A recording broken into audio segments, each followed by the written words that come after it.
Hello, and a very, very warm welcome to you wherever you may be. It's the Geelong Region Soccer Show, the show that has all the latest news, all the latest views, and it's also got all the latest equipment. Joining me, as he does every week, new-looking Steve Curtin, and may I just say, taking centre stage on tonight's show is that shiny black silver microphone. Mate, welcome to the show. Yeah, thanks, Tonci. It's good to have moved into the modern world. I feel like this is as good as we've sounded since our days in FNR in the studio back in March. So we've come along in these home recordings. Oh, I tell you what, mate. And how are you doing, mate? Mate, I'm doing okay. I'm doing not too bad, to be honest. You can't complain about the world we live in. You might as well, you can, but what's the point, So, as they always used to, was it the Monty Python? What was that old British comedy, which is probably politically incorrect these days, but they always said, Life of Brian, always look on the bright side of life. And I guess that's going to be my motto going forward. But episode 47 of the Geelong Region Soccer Show, mate. We just can't keep up to date with all the changing news and everything like that. But before we get to the news desk, we haven't even got to the news desk. We're rushing into things and what you're not and all of that kind of stuff. How are you? Pretty good, mate. Pretty good. We've had a busy day here. Still a bit of carryover from that end of financial year workload. So it's still happening, but we will get there. We might have some annual leave soon and just put our feet up and enjoy ourselves. I think we've earned it. I think working from home, we forget sometimes that we still need to take a break, right? Oh, absolutely. I think I tell you what, you're not wrong there. You're definitely not wrong there. But we need a break from all this coronavirus. I think it just seems to be, I don't know if it's the situation is starting to really get out of hand here in Victoria, or if it's just the public perception of the situation. Either of the two, I don't know. It's just, everyone you talk to, it's front and back, it's center, it's just everything. And you just cannot avoid it. But, how people cope in these difficult times, how people handle the stress of not just, the pandemic era that we find ourselves in, but I guess the realities, the harshness of life. Life can be quite difficult. We've seen that, unfortunately, too many times here in Geelong, particularly with the younger folk. Mate, that's going to be one of our focuses of the focus of much of our show tonight, isn't it? So on tonight's obviously show, we've got a couple of important things happening up. We obviously have got the news desk as we do week in, week out, but we've also got a very, very special guest, Steve. Yeah, we do. We've got a popular Geelong football identity and now podcaster, and his name's Anthony Cooley. You may already know him from your interactions around football in Geelong, but you may also know him from his chats that are going down well on his new podcast channel on Spotify. So I've had the pleasure of listening to some of Anthony's work over the weekend and sounding really good. And I think in the current climate, as you just mentioned about the uncertainty that we face again with the return of the coronavirus pandemic taking hold in Victoria, that it's a good time to take stock and just have a chat about things that are important to you and things that can get you through your day, and perhaps put a smile on your face too, because there is a lot of uncertainty at the moment, Tonci, with borders being closed to New South Wales, and mixed feelings too, with Geelong currently listed as having 0 cases in the Geelong LGA, while our neighbours in Wyndham have 86 after having just 11 days ago. So it shows you how quickly things can change. Absolutely. Look, speaking of borders being closed, I was up in Melbourne, actually, up on the other side of town, up in Knox, and a special shout out to all of the Geelong parents and kiddies that travelled up the highway today to take part in the TIDC training out at Knox.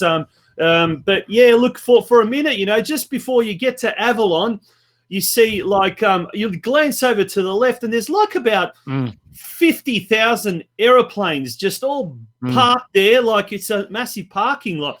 And I just thought to myself, as I'm traveling from Melbourne, it's just the air feels different. You go past Werribee, of course, the air has always been that little bit different going through Werribee, but in particular now it just seems a little bit more sinister. I don't know.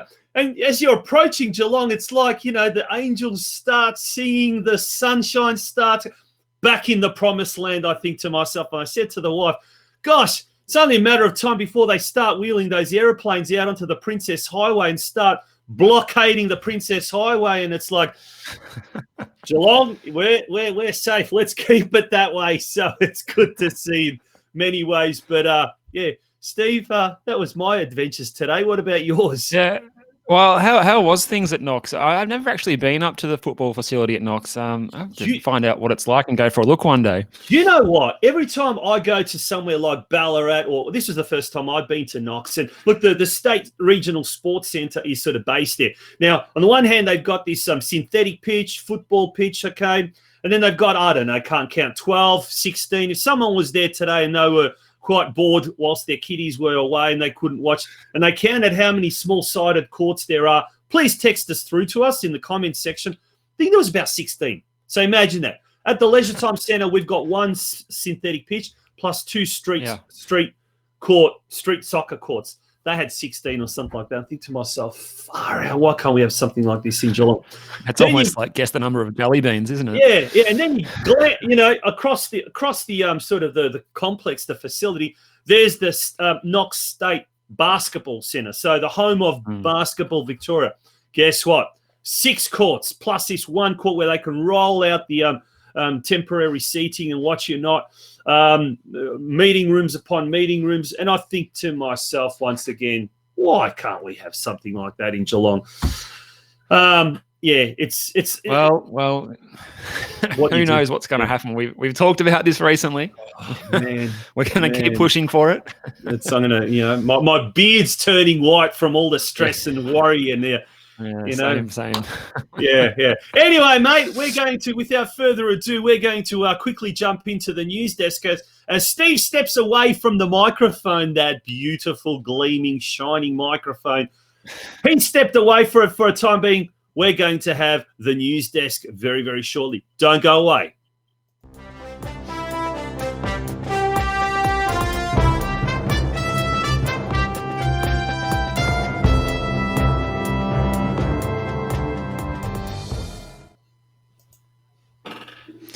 And to the news desk for tonight, the 6th of July, 2020.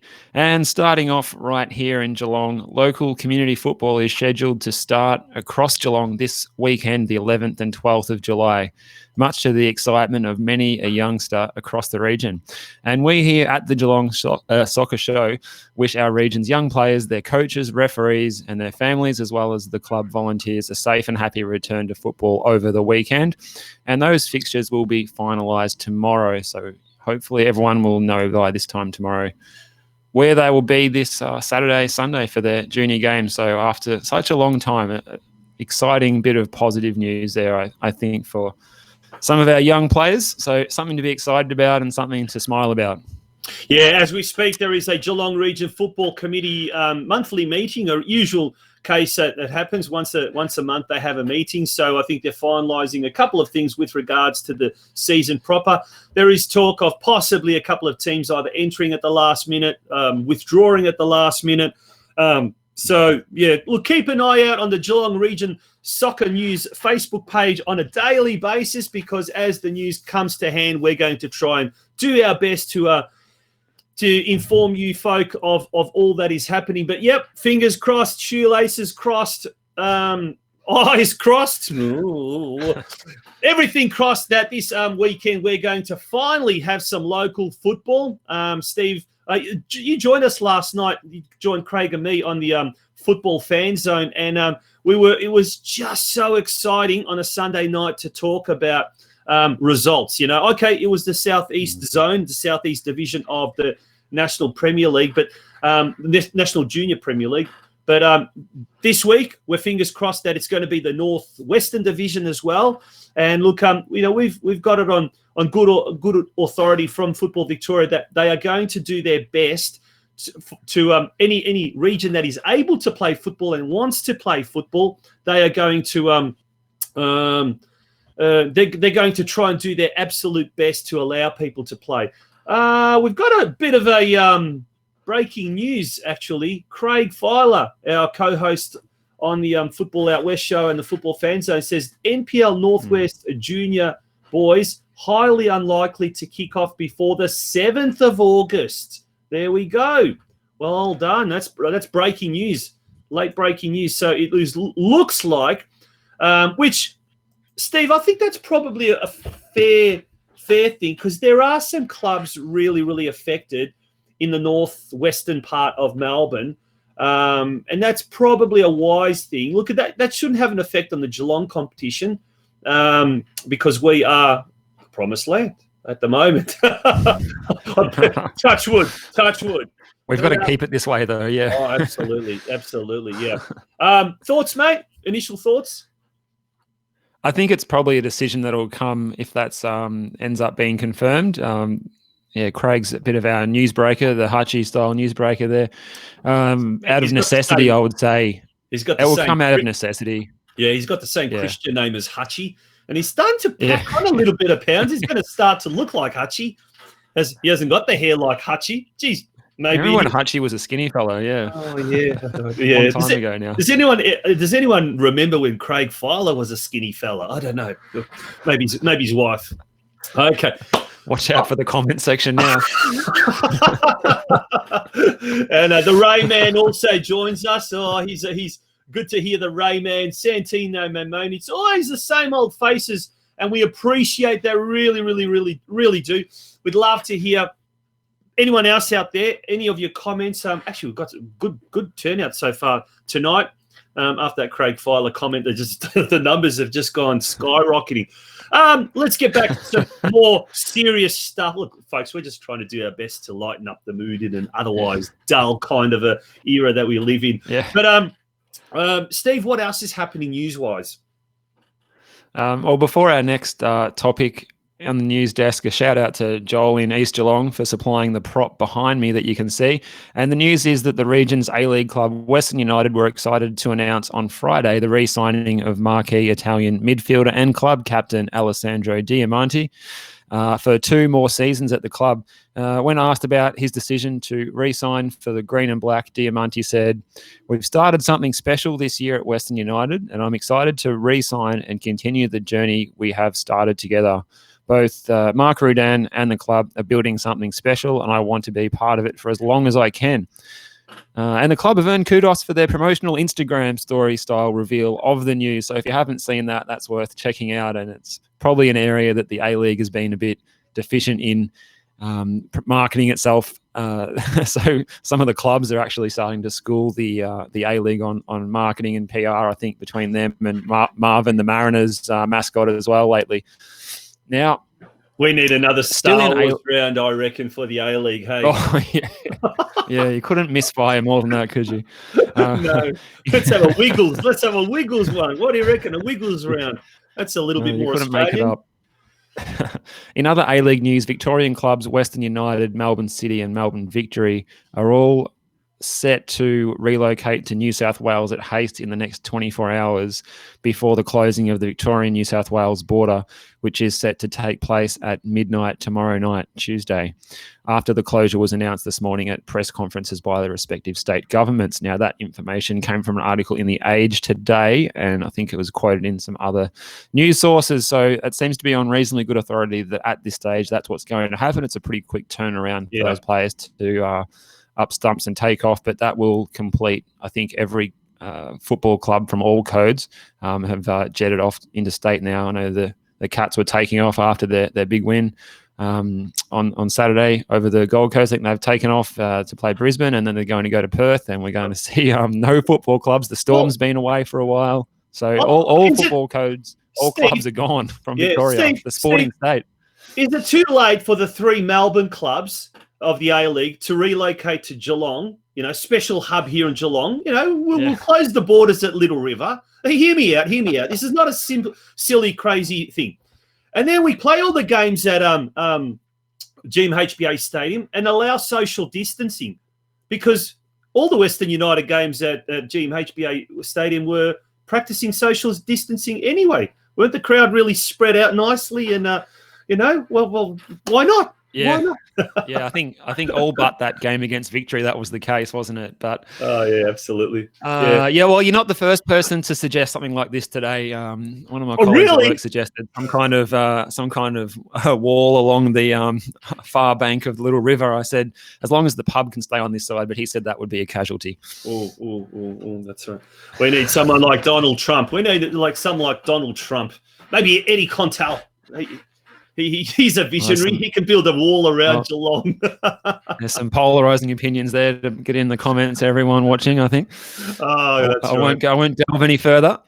Football Victoria has announced on Friday its excitement at the return of competitions in the All Abilities Leagues across metro areas and Geelong for 2020, because after all, football is a game for all.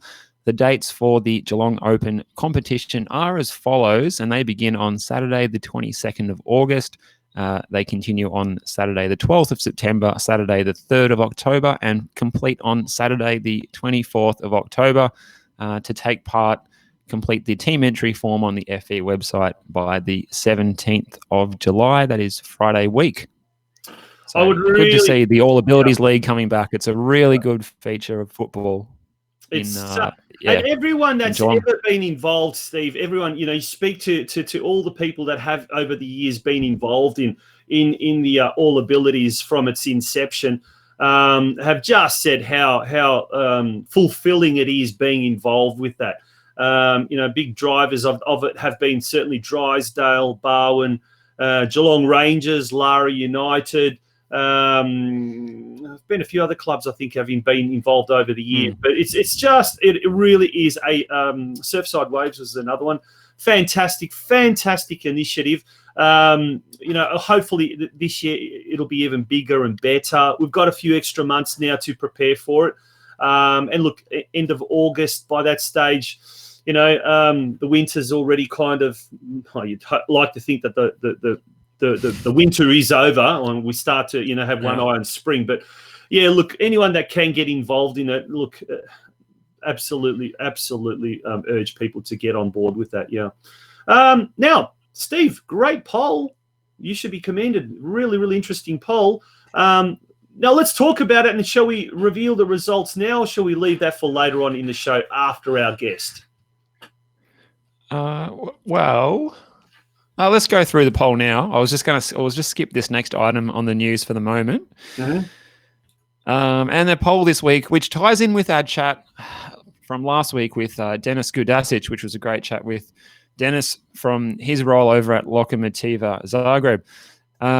Do we focus too much on participation in junior level at the expense of competitiveness, particularly for talented players in the younger age categories? Now, a short time ago, the votes were 66% people saying, yes, we do focus too much just on participation, and 34% were saying that no, it's adequate how it is. That was with 97 votes cast, so that was almost as many votes as last week. I haven't checked the last up-to-the-minute results, and have you had a chance to have a look at those yourself, Tonci? I'm just looking at it now, actually. What we're going to do is I'm going to try and see if I can bring that up on screen. Might even actually have that up there. Let's see if we can bring this up on the screen. Okay. All right, here we go. There we go. There's the poll. So 66%, as you said, to 34%. So it's still the same breakdown. Yep. Yeah, a total of 101 votes, and that's fantastic, folks, because we're only doing these snap 24-hour polls. Releasing it at 7 p.m. on a Sunday, and then closing it at around about 7. Well, in fact, it was 7:30 last night, so it's going through till 7:30 tonight. So you've still got about another 10 minutes or so to cast your vote. It's on our Facebook page, which you are on it right now if you're watching this show. That's an interesting one. So it's almost like a 66% to 34% is almost identical to the number of votes. Looking at some of the comments that are being said there, this is really interesting. Bianca Chalano Witter, who was the up until recently, the technical director of Galaxy. She says, I honestly believe at mini roos and junior levels, development and learning core and game skills followed by hidden learning of life skills like communication, being part of a team, respect, etc., should be number one priority. Don't get me wrong, it is part of our culture as a nation and part of the sport to win, but it shouldn't be the number one focus or priority if we want to develop world-class players and establish a growth of junior followers and players coming up the ranks. These kids and juniors are the future of our football. Interesting. Paul Malseed asks a simple question. Isn't this why we have Joeys and Kangas, though? Interesting. To which Richard Ryan then suggests, Paul Malseed, not exactly how North Geelong ran under 7 teams last year, under 7K. I'd say that means under 7 Kangaroos. They had 2 teams in under 7K, 4v4, kids who were 7 turning 8 in 2019, which in Melbourne would be playing under 8, 7v7. Anyway, they didn't split skill level between the 2 older age teams and make one better than the other. Theory being kids with less skill will develop off the kids with more skill. So both teams are players of mixed skill levels. So I question that if your kid is the talented, skilled one, then how are they to get better if using this same theory? Interesting. Look, we're not saying we agree or disagree with any of those comments, but it's certainly it is a good. We want to have a good debate about that. And even last week, after Dennis Gudasic came on and said how it was in Croatia and what they were doing, and you know, look, I'm speaking to a few people since then, you know, since that show last week, and it's an interesting one. And a lot of them are saying, look, one of the reasons why a lot of Australian players just don't make it in Europe is because they've got this, and maybe this is a generational thing, the millennials today, I don't know, where they've got this sense of entitlement. They feel that they're entitled to this. They're playing at Melbourne City in the youth league. Oh, they're entitled to play A-League, seniors or Victory or whatever the case may be. When they get to somewhere like, and obviously the natural migration of Australian footballers is to go towards Europe. Very rarely do we see them go to, say, South America. Sometimes they go to Asia.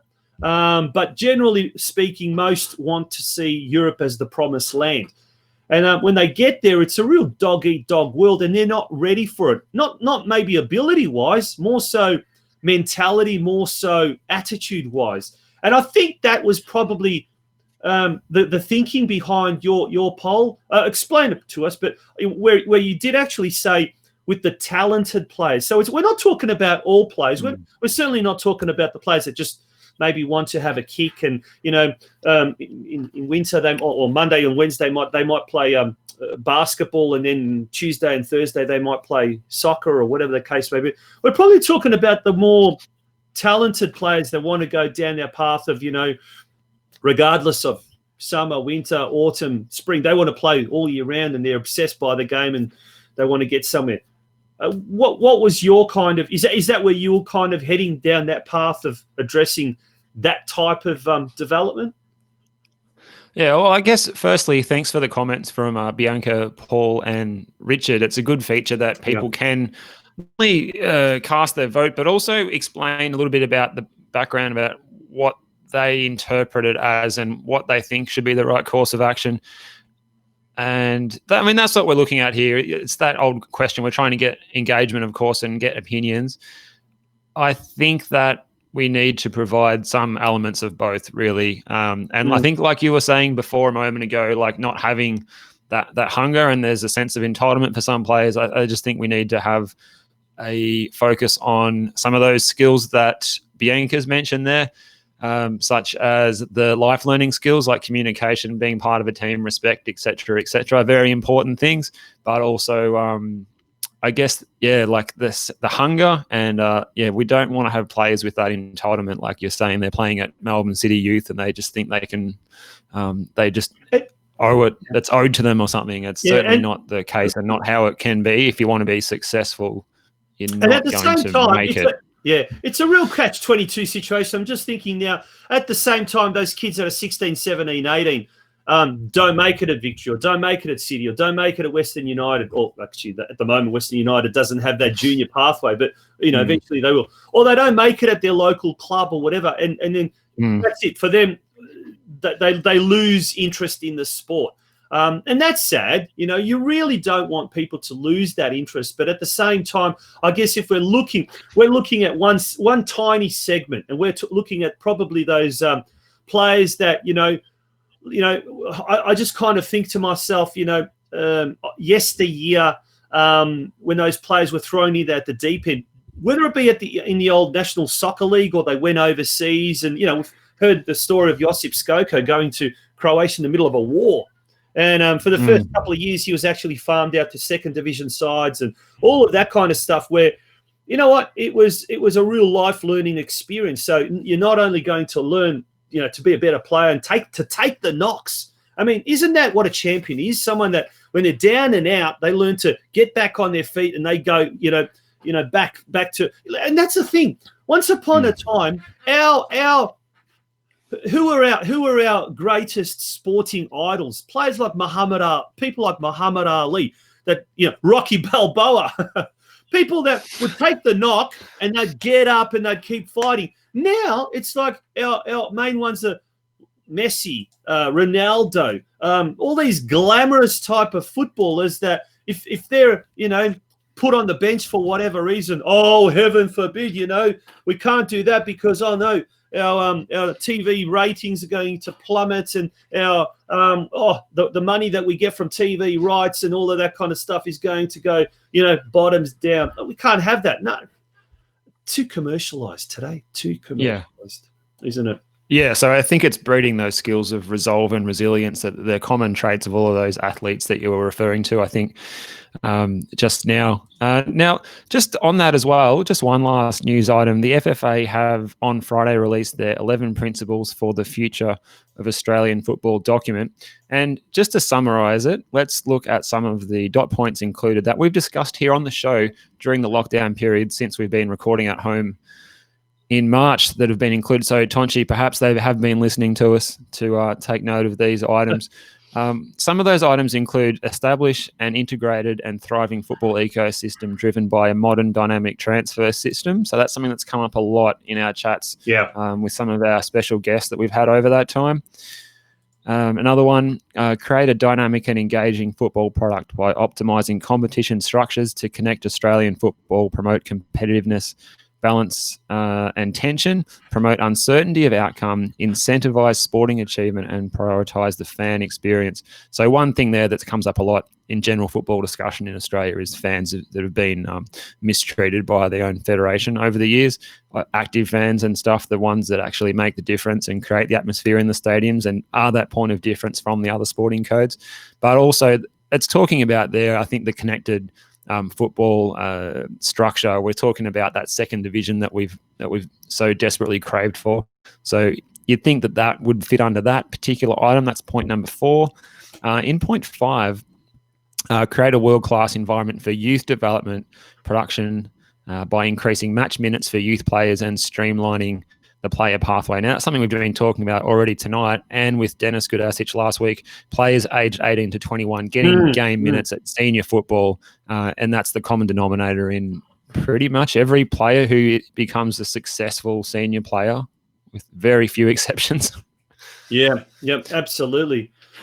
It's really interesting reading. Sorry, I was just going to say, sorry to cut you off. It is really interesting reading, but what people got to also understand, we're not going to be talking, when you release principles, they're not specifics. So they're not going to be talking, well, specifically we're going to aim with that.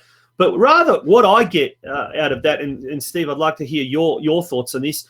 I get that those 11 principles, they're going to be in the back of their mind with everything that they do from here on end. Some things are going to be short term, some things are going to be medium term, some things are going to be long term. But ultimately, they're the things that are going to drive Football Australia, Football Federation Australia going forth. That has got to.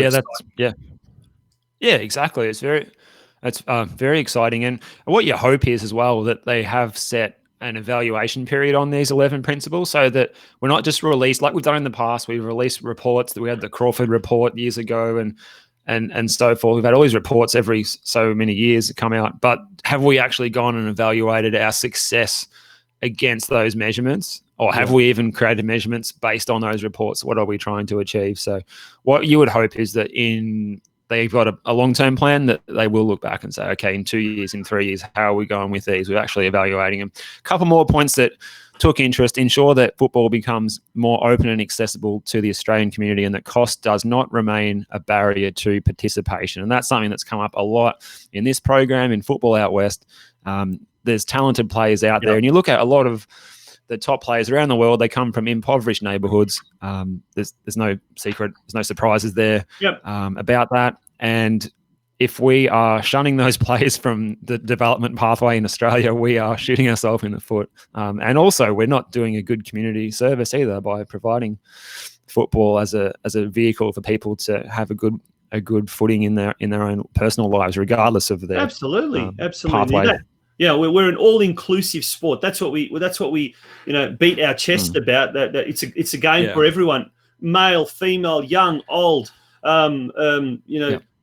Everything, good, bad. We talk as in quality-wise. We talked about that a bit earlier. 100%.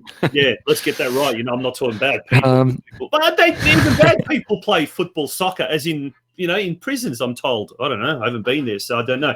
But bottom line is, it's the one thing that is not allowing that all-inclusiveness is cost. Simple. Cost. So if we can drive that down, mate, we're not going to have 2 million players playing the game in this country. We're going to have 4 million. And then what you can do with 4 million is just insane. And hopefully, just one last thing. Hopefully, that does tie in with creating a appropriate transfer system for footballers in Australia, that we can get that money that we have earned through developing good players and put that back into subsidising the cost of younger players and getting them into the game for a lower price. What's one last point as well, which is very poignant after we have now won the rights to host the 2023 World Cup with New Zealand in just 3 short years' time. I think it'll be kicking off in about 3 years and 4 days. Continue the growth of the game by driving participation of women and girls and enhancing existing competition structures to promote player development. So we want to see the best possible players. We've got a lot of fantastic Matildas at the moment. They're all signing for clubs in Europe. Every time you open your news feed, there's another one gone to Europe. But we need to be able to keep producing that. We don't want to have the sense of entitlement that sort of ended up creeping into some of our men's football, perhaps after the 2006 golden generation in some cases. Yeah, absolutely. Look, it's going to be an interesting couple of years, how we recover from this COVID, how things shape up ahead of 2023. So, but before we move into the future, let's stay in the present. Now, before we do go on, we're going to have a really quick break. After the break, we're going to have our first guest. But before we do that, folks, show your support. Become a member of the Geelong Region Soccer Show. But down there is the website. You can become a member by going on to www.patreon.com/Geelong Region Soccer Show. Get the music happening. We've got our second member. A big shout out to Vladimir Zetovic, who is our second Gold VIP member. He joins Joe Pino. So thank you to both Joe and to Vladimir. Vladimir not only is a Gold VIP member of the Geelong Region Soccer Show, he's also signed up to be a Gold VIP member of the Football Out West Show. The man is a legend. He's become a member of 2 of our shows, so we really appreciate that, Vladimir. Mind you, he's not even from Geelong. He lives in Melbourne, involved with Melton Phoenix, who have unfortunately pulled their teams out. But come on, Geelong folk, we do need your support. We need your support so we can reinvest in this program, so we can get good equipment like what Steve has got over there with that shiny new microphone. He loves it. And I must commend you, Steve. We haven't had such clear audio from you since we've started. So I really do appreciate it. Bit of a war going on in the comments section between Craig Filer and Gene Domenico. Keep it up, fellas. It's entertaining reading, I tell you, not just for me, but for all of you. And we'll TV ringside. Yeah, we'll stoke the fires of passion and hatred and fury and confrontation in the break. But in the meantime, we're going to have a quick break, and we're going to now quickly have a short break, as we said. And when we return, it's going to be all about our next guest. Don't go away. We've been joking around a few topics here, but the next topic that we bring up after this break is a very, very serious one. Don't go away. You're tuned into the Geelong Region Soccer Show.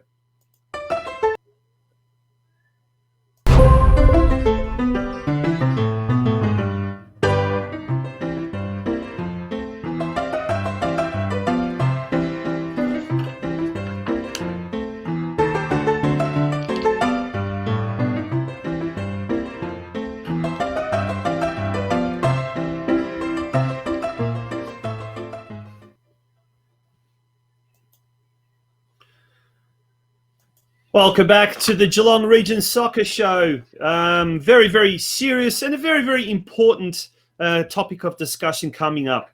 Two Boys Later is a podcast produced and hosted by our next guest that addresses the everyday challenges of life through the eyes of many. Guests discuss personal experiences, including the highs, lows, and everything in between. And the aim of the podcast is to provide realistic, contextual views of real-life people with the aim of being to provide a database of conversations for listeners to refer to. Over the years, our next guest felt a bit helpless as to how to support the battle against mental ill health. And in the last 18 months, he had some honest conversations which made him realise the power of a simple chat, the power of empathy towards someone struggling, and the power of vulnerability. There are many amazing organisations providing clinical advice on mental ill health, and our next guest feels we can all help those organisations by providing people with a genuine listening ear. It's a pleasure to welcome to our very special guest on tonight's Geelong Region Soccer Show. It's a very warm welcome to you, Mr. Anthony Cooley. How are you doing, mate? Good, gents. How are you? Thanks for having me on. Anthony, absolute pleasure to have you on. Thank you for joining us, and mate, it's such an important conversation.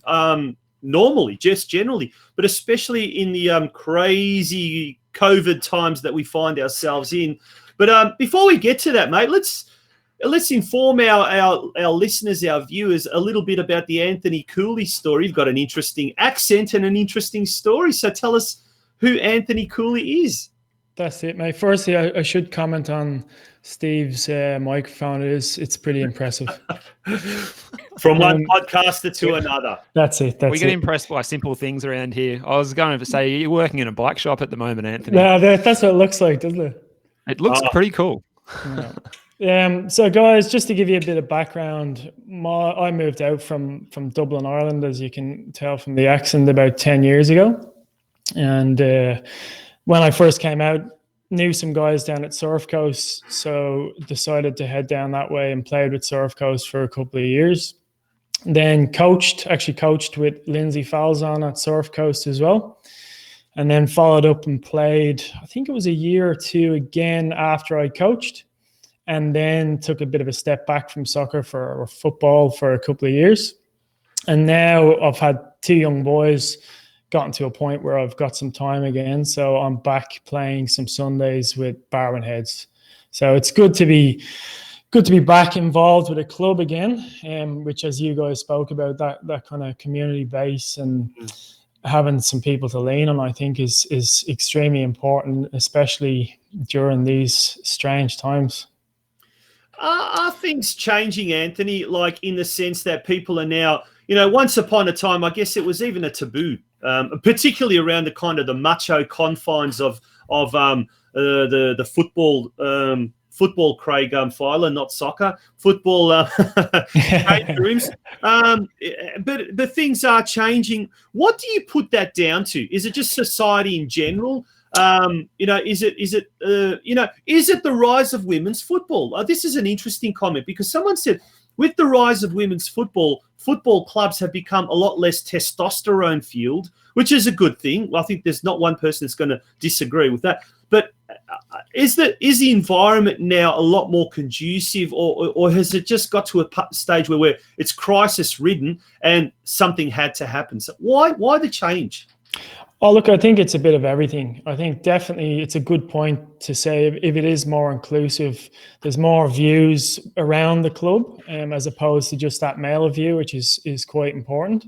I think people are more aware of it now as well. It's definitely a lot better than it was 10 years ago. There still is some stigma attached, but it's getting better, and it's getting easier to talk about it as well, which I suppose it's sort of the reason why I decided to start the podcast, was to just help encourage it a little bit more, and encourage, as you said, there's a lot of kind of, with soccer clubs, footy clubs, that bravado that people like to throw around, and it can be a testosterone fueled environment. If we can kind of break that down, because realistically it doesn't have that much of an effect on how you actually play the game. So if we can kind of break that down and just make it an environment where people feel comfortable, I guess. And that doesn't mean everyone has to be able to sit down and talk about their feelings in a large group, but it's just knowing that there's one or two people within the club that you can go to, and if you are feeling a bit down or have some issues, there's an outlet there to discuss those issues with. Absolutely. Now, Anthony, the podcast is called the Two Boys Later podcast. Now, that name relates to, I guess, a phase that you've gone through in your life in recent years, and that ended up being the title. Do you want to tell us about how that time's been for you, and why you decided to choose to use that as the title? Yeah, so Two Boys Later, obviously I've got two young boys, and as a lot of parents will know, I think those first 2 years or so can be tough. It's a massive change. You've got all these new challenges to deal with, and there's not a whole lot of time, which I found, you lose. What's the difference between age-wise? So I've got one that's 17 months and one that's 4. Righto. So not that far apart, like. No. And look, it's a massive change, and I think no one really knows what everyone else is going through. You've got this era at the minute with social media. Everyone likes to put their best foot forward, and I think it's probably about time we started to look, and that's the podcast, because it's long format. It kind of gives a bit more context to someone's life. It's not just that little snippet that's that positive thing that's happened to them that day. It kind of gives the positives and the negatives, which is important, because as a parent, I mean, you watch a video or a clip or a photograph of parents doing this amazing job, and maybe that day you've just had a bad day and you've had the TV on for the kids all day, and you start to feel guilty. And I think it's important for people to realize that everyone goes through those days where they just don't feel up for it, or they feel like they're struggling a little bit. And I think for people to hear that from somebody else that's gone through it, I think is important. Now, we put the link up there. The link is to episode 6. It is available on Spotify. So you can just go on Spotify, do a search for Two Boys Later. Now, I've listened to the actual introduction, which is a really good introduction. It's you just talking for about 9 minutes. I think it is about the behind the scenes. So it gives you a really good, comprehensive, I guess, view of why you decided to start it. But your first one, or the episode 2, is with a good friend of yours who you'd known for 10 years or something. And tell us a bit more about that episode, because it's actually quite interesting. It's a great first up episode, by the way. Yeah, so Brendan was the first episode, and it probably relates well to footy clubs and sporting clubs in general. And I suppose he basically told his story of where he started off, which was playing footy, and then losing that component of competitiveness, losing that camaraderie that he has with his teammates, and where he was going to go from there. And luckily enough for him, he kind of filled that void relatively quickly. But for a lot of people, when they get to that age where maybe they're not performing the same way they always have been, and they drop down a level, and sometimes they might struggle with that. So he gave a great insight as to how he found it transitioning from footy to what he does now, which is kind of endurance events and more solo events. Yeah. I think his episode and probably Scott's, who's the next episode, might resonate with a lot of your listeners. Scott's a Scottish guy who came over as well, and he speaks about, you know, the idea of being away from your family and your family coming over, and then when they leave, what that feels like and how you can kind of counter that and get through that. And he gives a real honest account of his struggles, I suppose, his personal struggles as well, and what he's done to try and come out of that. And that's something that he still manages now.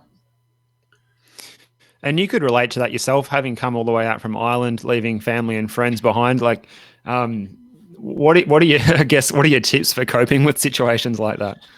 Oh, look, it's in this day and age, it's a little bit easier. We've obviously got Zoom, we've got WhatsApp. It's easier to get in touch with people and kind of have that connection where it's on video.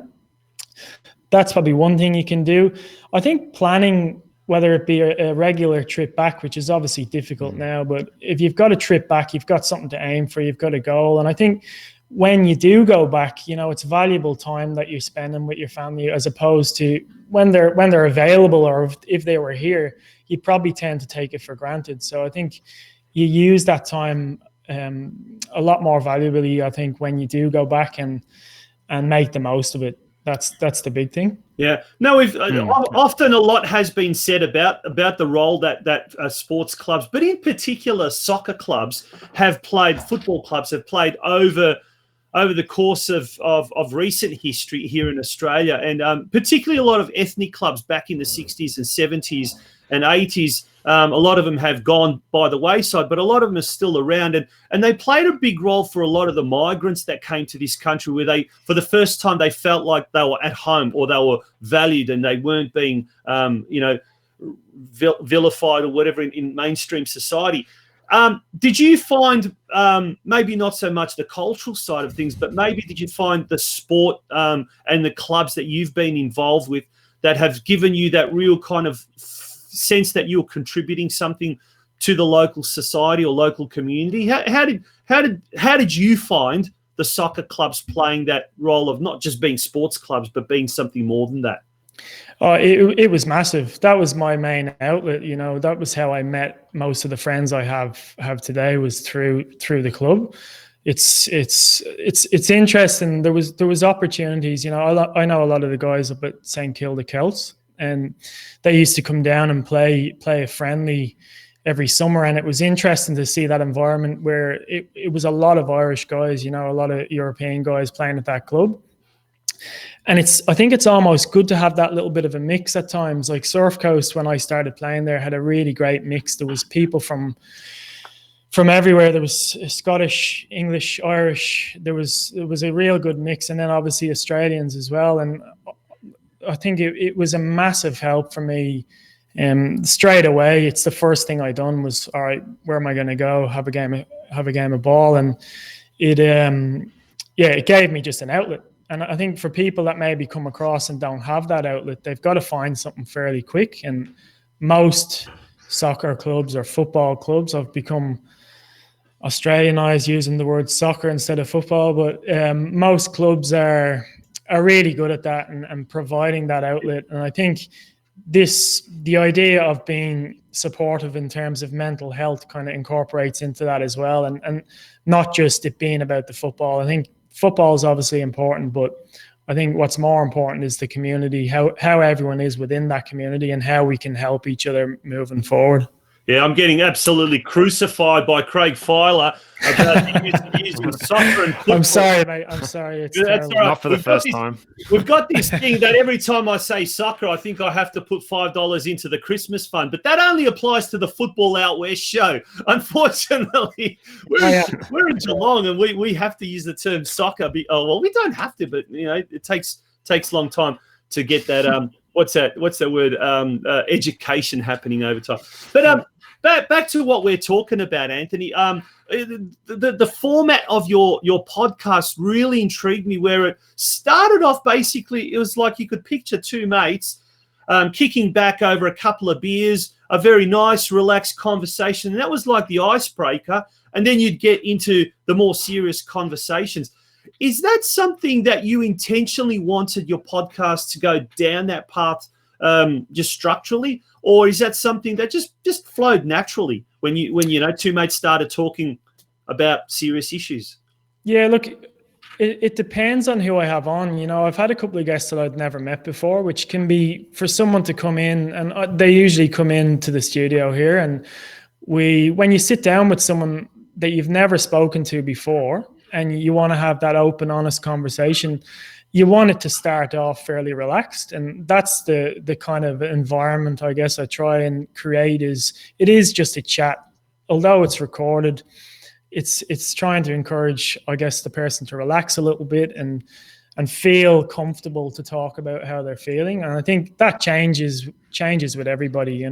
Some people relax a little bit quicker, and sometimes it takes a little bit longer. But eventually, I think we get into the swing of it, and it creates that environment to talk about those things that, a lot of the time you don't talk about. I've got friends that before I started this podcast, good friends that I've known for 10 to 15 years, that I would never have sat down and had a real conversation with, and actually, I suppose, being a bit vulnerable with them and told them, how I was genuinely feeling.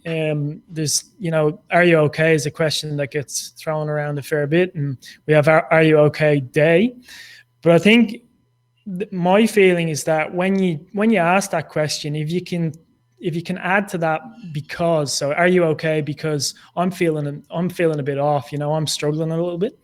It entices the person you're talking to maybe turn around and go, oh, yeah, I'm not feeling great either. It encourages them to open up a little bit. And I think that's the one thing that I've learned from, I guess, trying to study a little bit about mental health and listening to some podcasts myself and reading up. That vulnerability is absolutely crucial to get the conversation flowing. And that's what I try and do. I try and, I guess, be a little bit vulnerable myself, and that in turn encourages the guest to be vulnerable.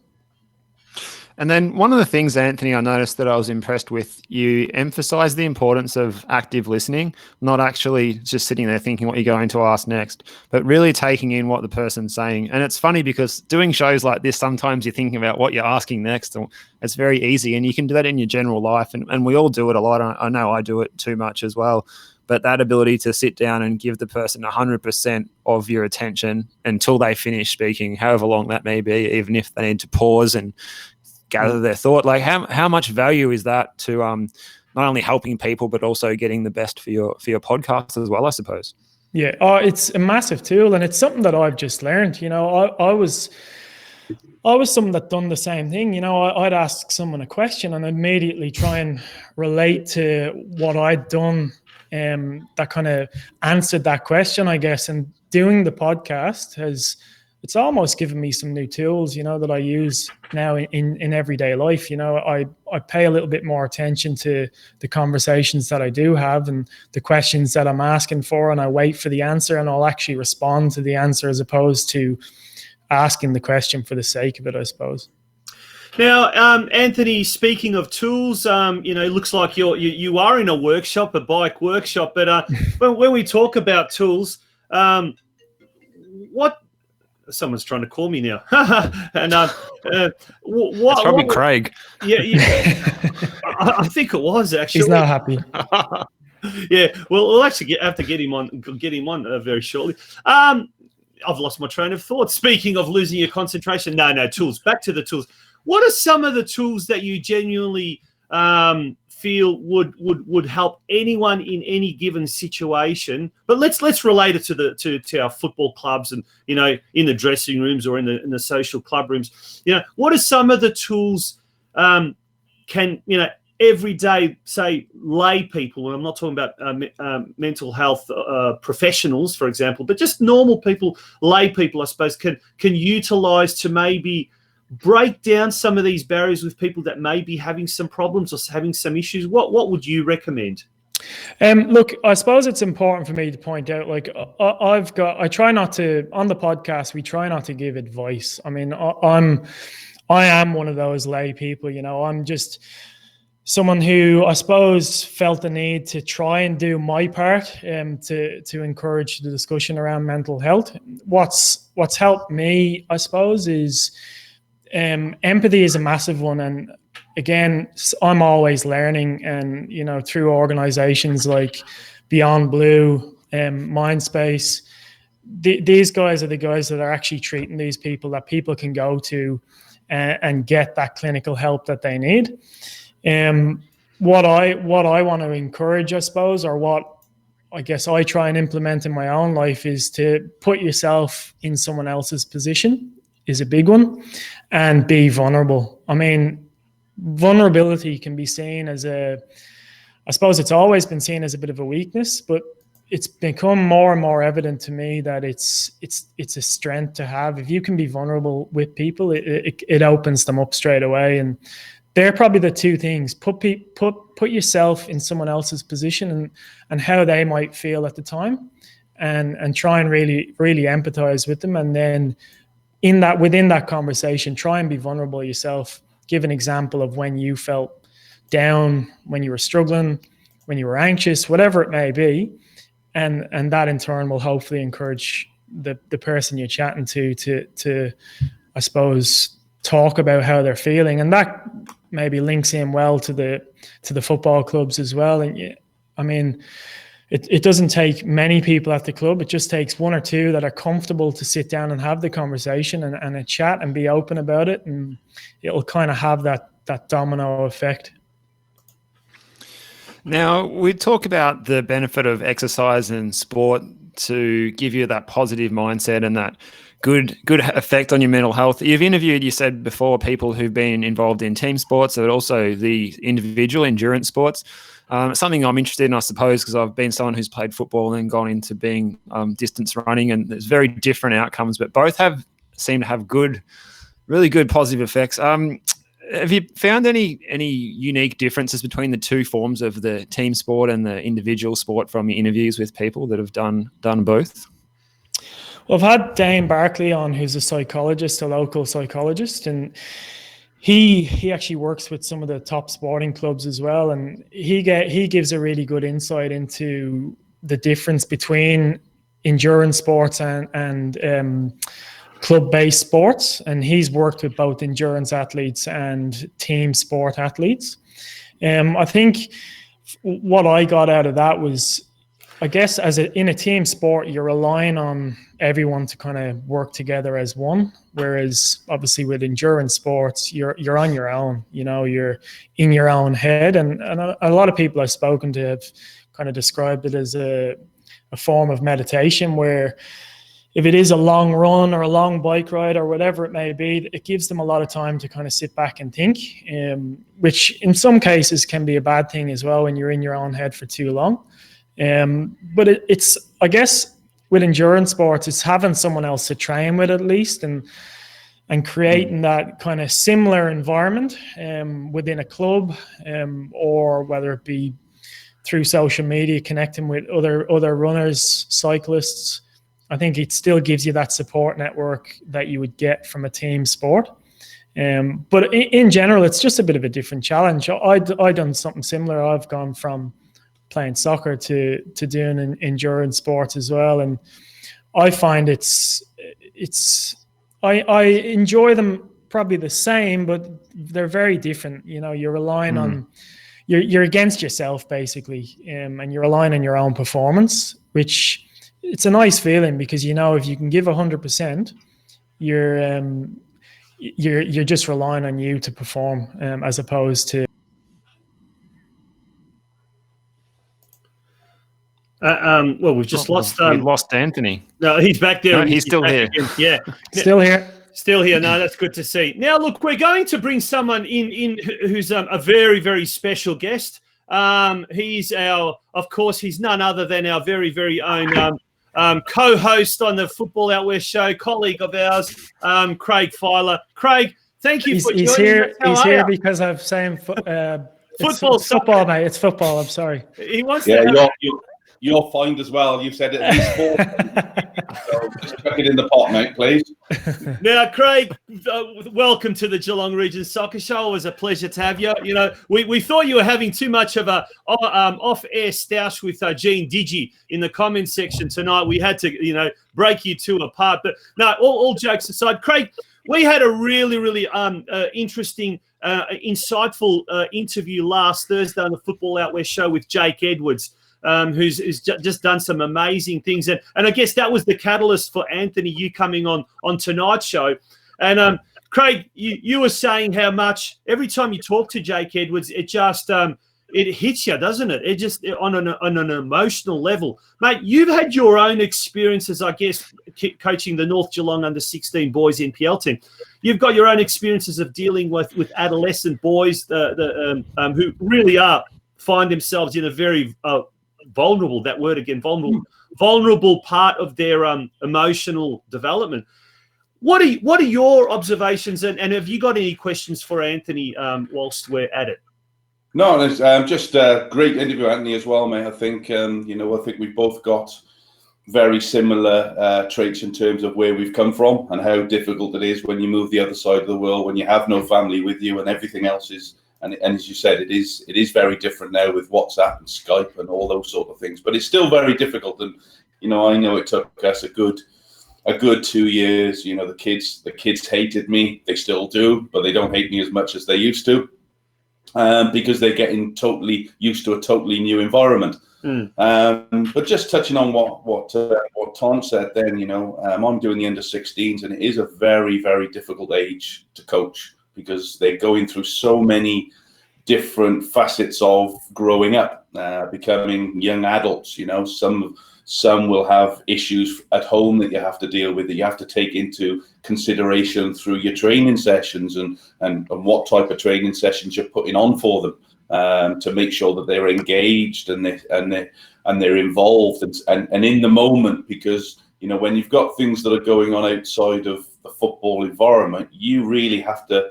You become a social worker, as well as a soccer coach. You become a mum, a dad, a social worker, a friend, a coach. And coach is probably the last one on the agenda when you know that there's players that have got issues outside of football. You become more of a soulmate for them than you are as a coach. And I think that's really important. I'm not sure how many coaches probably take that mantle on. I'm not saying I'm doing it right, but I've sort of understood this year a little bit more about what goes on with young kids. And Morgan's now 21, and he went through that whole process of being involved in a pro club, getting released, and then I having to deal with that as a parent of a kid who's just been released from a football club. So there's lots of different facets that we have to take as a coach, like I said, social worker, mum, dad. And I think it's really important that we do look at that. And having Jake on again on Thursday night really sort of, every time I speak to him, it hits home. And again, some of the things you said there tonight, it sort of gets you thinking again of what you can do differently to help people. Craig, I was going to ask you something actually. When you said that, like your coaching strategy, does it have to? Well, you said it changed. How does it change? Do you just provide drills and things that are more challenging, that's going to get these kids' minds off whatever is troubling them, or do you have to sort of relax it a little bit and maybe make it a bit easier, or do you have to become almost, as you say, yeah? How I'm really intrigued. How do you change, and what do you change? I suppose it's a little bit different, Tom. Everybody's different. Every player is different, and as we know, the lad that you can shout and ball at, you can pick them up, and then you've got the guys that you have to put an arm around, and you have to have a go for a little walk around the pitch. And Anthony said, I did it with a young lad last week, and I literally walked him around the pitch and said, "Are you okay? Is everything all right?" And then you start to open up, and the kids started to open up towards me for a couple of things that I already knew because I'd spoken to various people about it, but things that he was telling me that perhaps he won't tell somebody else. So in terms of how we structure a training session, sometimes it has to be a little bit more jovial. Sometimes you have to be a little bit tougher on them. But you just have to be aware that there's things going on that whilst you can't control, you can have an effect on how easy or hard it becomes for that person. Anthony, over to you. What about like at obviously we've just seen Craig and he's talking about NPL level juniors, quite an elite league, and there are kids there that probably dream of playing professional football. So we're talking about one particular level of football. What about with the community clubs where it becomes a lot more social? How does that change, or does it change in any way? Do the principles still stay the same as far as addressing either kids or even young adults who have got issues and when they turn up to a training session? How do you find that at community clubs? Oh, I think the principle is probably similar.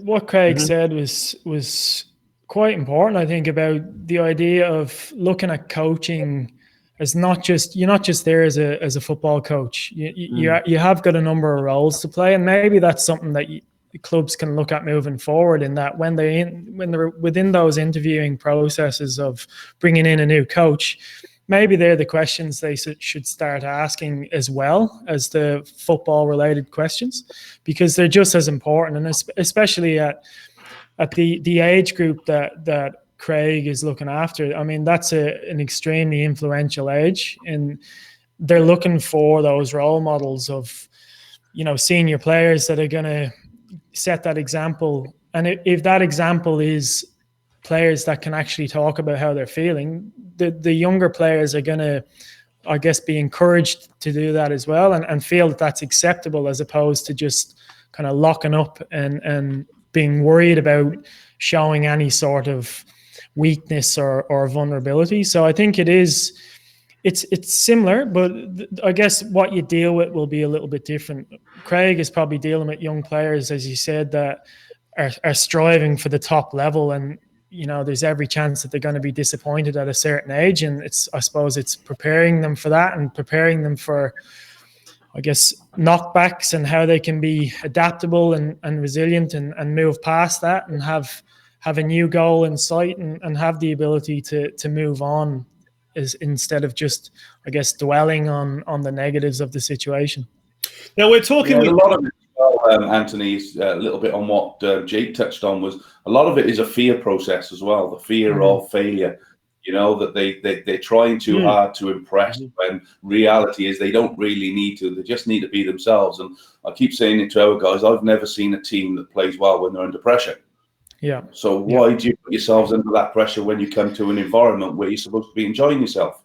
Yeah. So whilst you're here for 2 hours, work hard, enjoy the situation, enjoy the environment you're in, and benefit from it. And it for me, it's really important. I suppose I've gone full circle from being quite a when I was back in the UK at a couple of clubs, I was quite strong in the way that I coached. And then you start to sort of understand a little bit more that actually you're dealing with young players who have a lot of emotions going through their bodies from that age of 12 to 16, 17 years old. And you have to manage it very, very differently. Yeah, well, Dane Barkley, the psychologist that I had on, made a few interesting points. And one of them was, I asked him, he's coached he's, I guess, guided AFL level players, and I asked him, what are some of the responses that come back from them players when they talk about anxiety towards a game or what they're dealing with at the time. And what was surprising to me was the crowds do not affect them at all. You could be playing at the MCG in front of 80,000 people. He said sometimes finals and that type of thing will, but he said in general, where the pressure and fear and anxiety comes from is their peers, and that they don't want to let people down. They don't want to let their coaches down. They're worried that they're going to look bad in front of other players. And that's where that main kind of anxiety comes from those elite sportsmen, which I suppose surprised me a little bit, because, the thought for us of playing in front of a crowd that size would be quite daunting, but I guess they just get used to it, and it becomes the performance-based things that really affect them. Craig, I want to ask you something. Now, if I can find it, what you actually said in the comments section, this is really interesting. And what Anthony's just said about a lot of the pressure that players put or players experience is to do with their parents. Parents, yeah, absolutely. So there's the point that you made earlier today. Players at all levels feel that they're entitled, and unfortunately, parents are the big issue. And then you went on to say parents are the best coaches from the stands. Now, how much of an issue is that? Parental, not so much of your involvement, but the parental expectations, particularly for kids that are 15, 16, 17, looking at, one day aiming to become professionals, and that pressure that is either put on them by themselves or their parents. How much of a problem is that? How much of a problem do you see that? Who's that to? Me, Tom? Yeah, Craig, to you. Yeah, sorry. Look, I think from an age group of sort of 16s is probably not as bad. I think the real problem is a lot younger than that. I think the biggest problem with parents is at that 9, 10, 11, 12-year-olds, where they think their son, daughter is going to be the next Ronaldo, Messi. I think, as the older they get, I think the reluctancy to understand that their kid's not going to be a professional football player is a little less. But certainly at those younger levels, and they're the levels that really creates all the problems, in my eyes, because that's where the problems all stem from, is those, over-eager, pushy mums and dads that, believe that their son's going to be travelling to Europe when he's 15 and playing in EPL or Serie A or La Liga. And I think that's the big problem. I think once you get to 15, 16, I think they understand that they've either made it, or they're either on that path or they're not at that stage. Then I think it's the issues that surround those young kids at that age have become different. Exams, school, work, whatever that might be. So I think it changes. But I think the real issue, and Anthony can have his say on this, but I think the real issue is those younger age groups with parents. Anthony? Yeah, I guess I'd talk from my own experience. My children are obviously still fairly young, but what I plan on doing is just, I guess, supporting them in what they want to do, and trust in the coaches that are involved in the clubs, whether it be football, whether it's AFL or footy, whatever it is they want to do, support them and just take a bit of a back seat. That pressure that some parents will put on their children is no help at all. And I think it potentially builds, a fake expectation as to what's really going to happen, and just leave it up to the coaches. I mean, coaches are there to coach, and that's what they do their badges for, and that's what their role is. So let them do it, and try not to lead them down the wrong path, I guess, in what they believe. Steve? And Anthony, how did you enjoy your coaching period at Surf Coast, and can you see yourself coaching again in the near future, perhaps? Look, I would like to do it again. I was assistant coach, so I didn't have the pressures of the complete running of the team. But yeah, no, I enjoyed it. I think I would be a much better coach now than I was then. My attitude towards life in general has changed a lot over the last 5 or 6 years, and my approach to coaching would be a hell of a lot different, I think. So yeah, no, it's something that I would do eventually. Time-wise, I think it's probably going to be a little bit before I do get that opportunity again. But I think I would consider it for sure. I enjoyed it, and it's fantastic being part of a club environment again. Now, before we let you go, Steve Christou, the president of the Surf Coast Soccer Club, has said, he's made a comment, seen Anthony put a few opposition players over the fence, tough player, ripper bloke. But he's also got another message for her. P.S. Hurry up and get my switchboard finished. It's coming, Steve. We better leave you to so you can get a start on that switchboard. But all jokes aside, Anthony, thank you so much for joining us here on the Geelong Region Soccer Show. That once again, how can people listen to Two Boys Later, your podcast? So if they go onto the Two Boys Later podcast Instagram page, that will release the new episode each week. And then you can find us on Spotify under the same name, Two Boys Later. Spotify, iTunes, Google Play, most of the platforms have it now. So yeah, jump on Instagram. It's probably follow the page. It's the easiest way to know the episode is out. And I'd encourage, especially any of the sporting clubs around Geelong, get in touch if they're interested, or someone within the club is interested in coming on and having a chat. It would be great to have more of the local sports clubs represent on the podcast as well, and get the message out there. I'll tell you, one person you really should talk to is Michael Parker, president of Armstrong United Football Club, who also heads up Read My Play. So definitely a lot of good people around in the Geelong region involved in that field. So once again, Anthony, thank you very much for joining us. Really appreciate it. Thanks for having me, guys. That was Anthony Cooley from the Two Boys Later podcast. Now, Craig, we're calling you Hutchie in reference to a scoop reporter from one of those other codes that you so love. We're not even going to go there, but mate, you had a little bit of breaking news today. Have you got any more details? I know nothing. You know nothing. Was it Sergeant Schultz in Hogan's Heroes? Or remember that show? But yeah, look, you've heard some latest news regarding the junior boys NPL. Have you got any other up to date news with regards to that, or anything else happening in Victorian football? Yeah, look, with regards to the junior NPL, I think some communications will be out tomorrow.